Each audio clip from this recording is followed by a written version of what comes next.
Zdravím, takže máme tu tento nôž od Tova Blades. Prišiel s nylonovým púzdrom. Klasika od Army Marketu. To púzdro pri tomto noži je celkom aj použiteľné, ale myslím, že tiež nejako dlho nevydrží.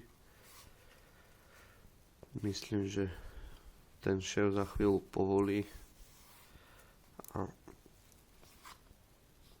potom už zase zháňať nejaké iné púzdro na to. Ten už vyzerá veľmi masívne.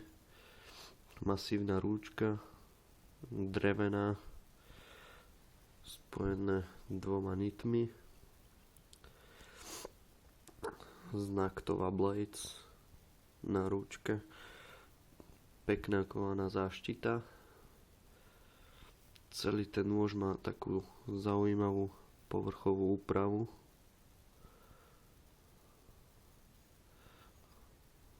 Logo, pomerne nabrúsený.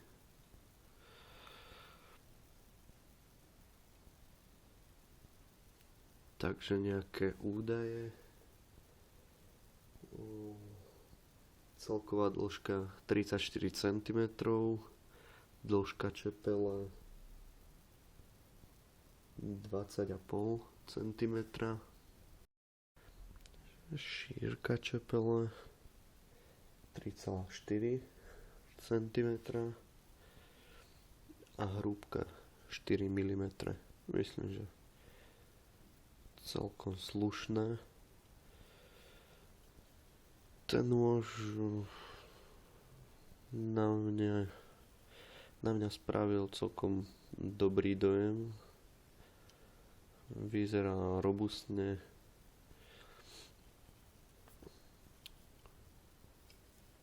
Nevidno to síce v tej ručke, ale pravdepodobne pôjde o full tank.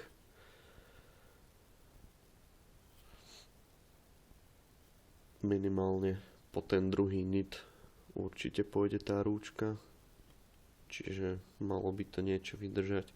Tá čepeľ je tiež robustná, čiže niekde na nejaký outdoor určite použiteľné podľa mňa.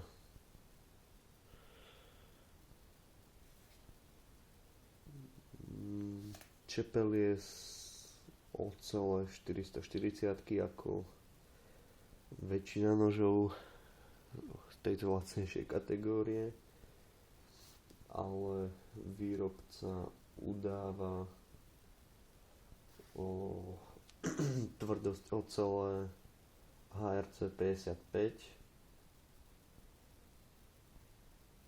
a vlastne odporúča tento nôž napríklad na lov a podobne. Takže myslím, že malo by to niečo vydržať. Aj to púzdro je celkom schopné na tú cenu. Takže vďaka a vidíme sa pri ďalšom videu.